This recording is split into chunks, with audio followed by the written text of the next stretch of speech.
Отчетниот конгрес за изборните резултати треба да се одржи во средината на јуни, кога делегатите ќе одлучуваат за досега поднесените оставки од сите партиски функционери, вклучувајќи ја и вчерашната на лидерот Димитар Ковачевски, потврдуваат од партијата. Точен датум се уште не е утврден, но до средината на јуни отчетниот конгрес мора да се одржи. Во тек се подготовки за што делегатите и јавноста ќе бидат благовремено известени.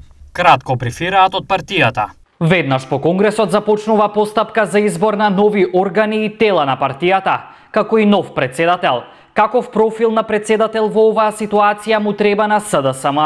Каков профил председател треба СДСМ да има е навистина прашање за партијата, но факт е дека партии кои држат до себе, кои ги негуваат своите кадри, ако не на еден, барем пикот го пуштат на неколку мина за време на својот условно да речем мандат додека се на власт, но во вакви услови можеби реално е да се каже дека на СДСМ сега му треба некоја условно да речем непозната личност во најшироката јавност, но сепак некоја позната личност во средината каде што таа работи и каде што таа действува, живее, не знам, во средината што го познава, каде што има свој личен дигнитет, нели како авторитет некаков.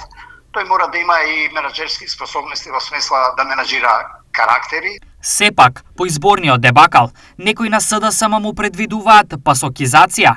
Колку ова е реално? Не сум убеден, слушам некои реакции дека може пасокизација да се случи на СДСМ. Тоа во овој момент тоа така изгледа, оддалеку гледано. Но мислам дека таа партија сепак е моќна, дека се уште е единствената цврста партија која е за евроинтеграции, која е единствената македонска перспектива.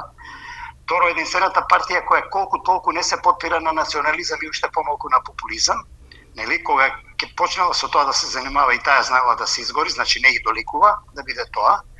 Во тој аспект мислам дека СДСМ ќе се поврати и дека кај да е за некое догледно време, но не помалку од 4 до 6 години, мислам дека граѓаните повторно ќе ги вратат доверба.